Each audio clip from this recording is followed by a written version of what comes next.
Welcome to the Nitty Gritty of Real Estate podcast. We are on podcast 99, and this one is a very special one. Buyer beware.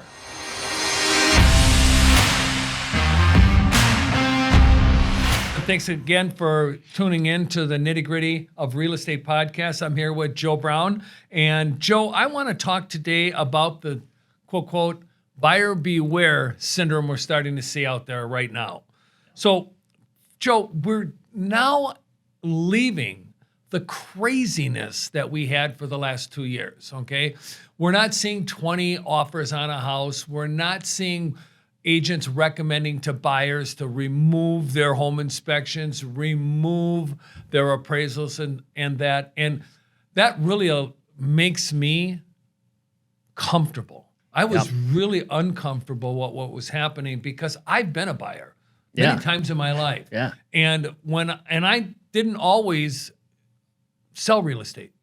Okay. Sometimes I bought real estate before I was licensed. You know, it was like through 40 years ago. Yeah, through the lens of an actual home buyer, not a real estate agent. Exactly. Yeah. And you know, the concept of me having to say to a buyer, hey, look, you know, there's 4 other offers here and you got to remove your home inspection and you got to remove your appraisal and you've got to, accept this just the way it is. I'm so uncomfortable. And I was on the other end of it, right? Yeah. So one of the things I want to share with people is you should never, ever remove your ability to inspect the property to see if there are latent defects in that property that could have adverse effects on you and your family. I don't care how much you want the property. Yeah. The last thing you want to do is spend $400,000 on a property and then have a $100,000 repair bill that you were totally unaware of. Yeah. Boy, that is too true. And now most people who are buying a home don't know the functions of a home. And when we were seeing people removing these protections, these buyer protections that are within our contract, it was a scary time, and as agents, we want to help our buyers and sellers out as much as possible and protect them as much as possible. So when you move those protections, it opens up a whole can of worms that can be kind of scary. So yeah, not having an inspection done is insanity to me. Even for me, I would highly recommend never waiving inspections. Now, I waive my inspections on my house. That was because I bought it from family. Yeah. So that's a whole different story, right? I knew the history of the house and all this sort of stuff. But Correct. If you're going in, sight unseen, and now all of a sudden you put an offer on, you got to try to find those latent defects. You might want to look as a buyer harder than your home inspector does even. You want your home inspector to also go in there because they have the professional eye to look. A lot of real estate agents have good eyes to recommend another maybe specific type of inspection like plumbing or electrical. Now, we are not licensed inspectors, right, and can't say there's something specifically wrong with a home. However, when you have the general home inspection happening, they can also say, you need to go get a plumber to check this out a little bit further. And that is super important to do. And let's be honest, inspectors sometimes miss things. Oh, absolutely. They're human too, right? Yeah. Joe, it's interesting because a lot of people say, well, I got this disclosure, from the seller, and he didn't say there's anything wrong with the house. Well, understand the seller's position. They're trying to sell the house.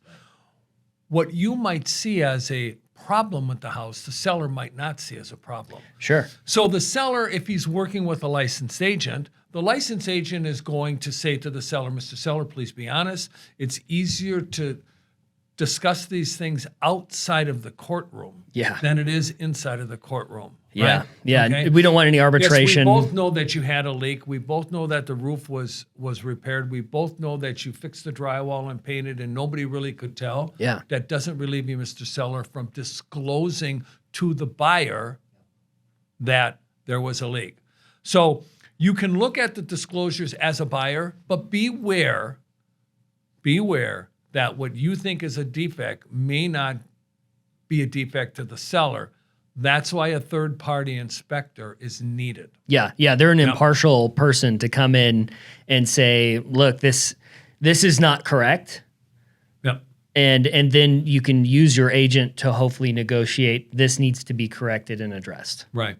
And when we talk about disclosures, there are like for us, real estate agent disclosures, right? Yeah. So we need to disclose to the public what side of the transaction we're working on, Yeah, right? yeah. So you could be working with the seller, I could be working with the buyer, and we need to disclose to the buyer that your best interest is for that seller.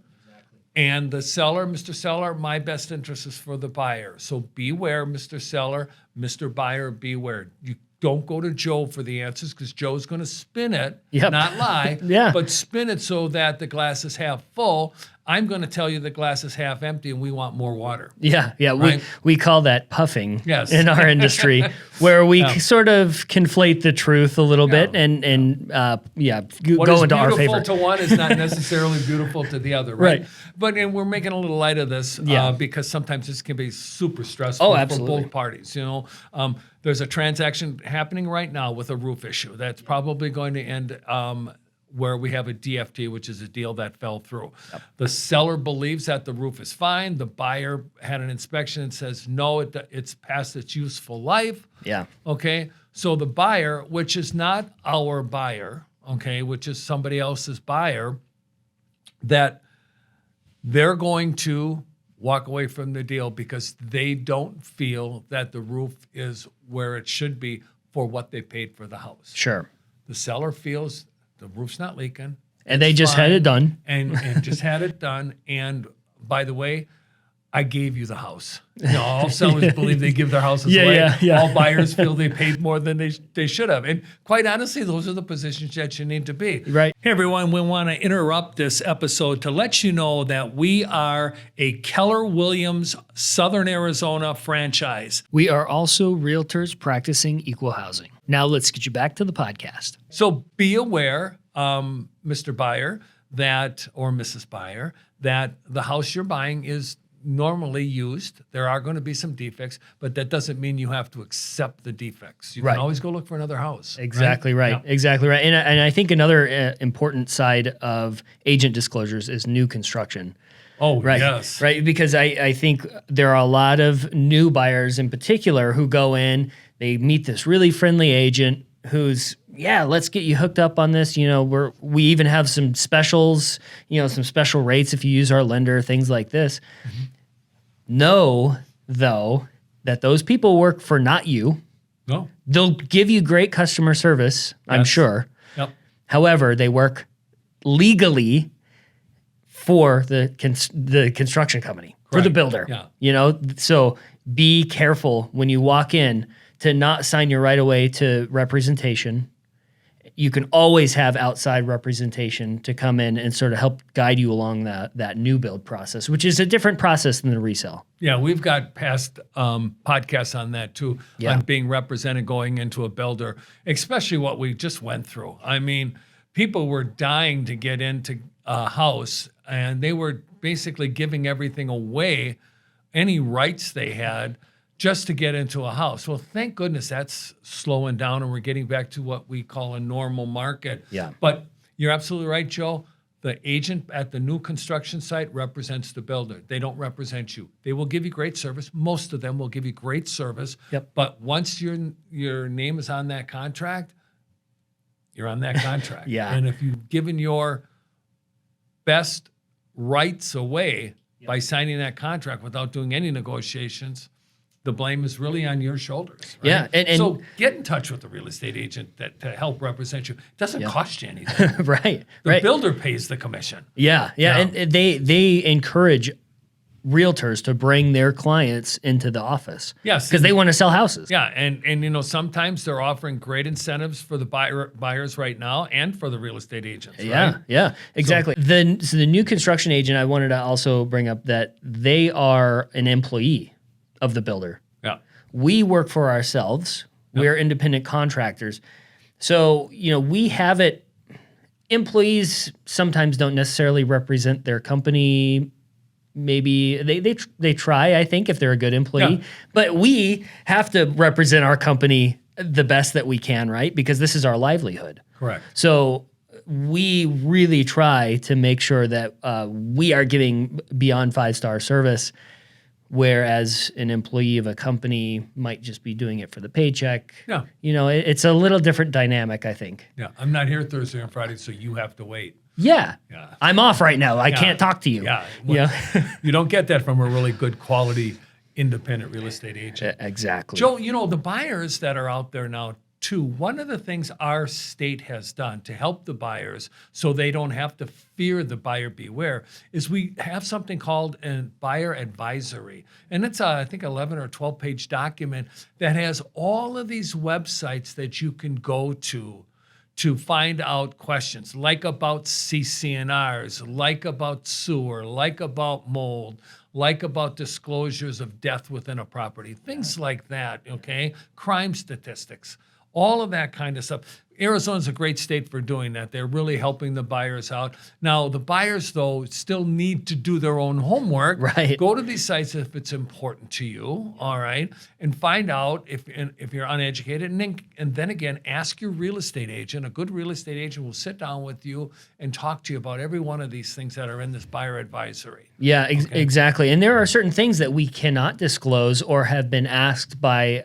the seller to not disclose that don't have to be disclosed. Yeah. Right. Yeah. So like a death on the property, we don't necessarily have to disclose. In Arizona. In Arizona, now, that varies. We have to be very specific about that. California's different. Yeah, exactly. Every single state has their own laws around that. However, this buyer advisory document, it is lengthy. However, it has everything that you need, every resource that you could ever want to as far as buying a home, and even takes you to the local police department, and you can check out crime rates that way. We are not able to disclose that crime rates in certain areas and neighborhoods and things like this. So that is a portion where they can go click on the link and check out the local police department's and crime. that's why the state government created this document to give you the ability and the ease to find these questions.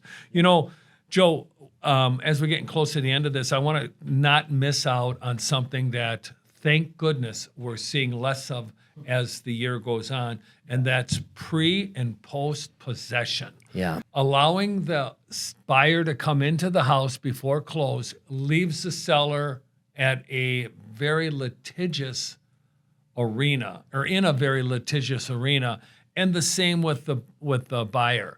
The buyer allowing the seller to stay after they close creates a tenancy and also creates the potential of bad feelings, damage, not leaving when you're supposed to.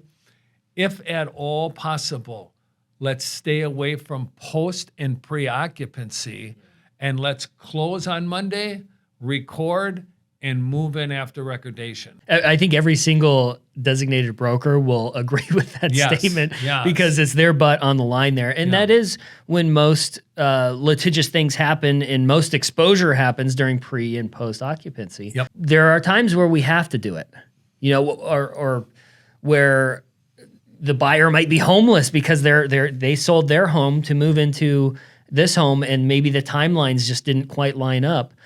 They can't go and rent a hotel room for, a month or whatever. So if we have an agreeable party situation to where they say, yes, come on in, it's going to be an extra X amount, we figure out a dollar amount for to rent it basically at that time. And that's kind of what it is.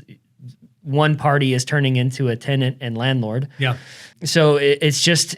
that is always a scary scenario that we have to sort of be cautious with, disclose on our end all the pros and cons within pre and post occupancy for whoever party you're working with. Yeah. Ideally, what would be wonderful is if you could close on a weekday, and then take a week or so to move in as the buyer. Have the seller out.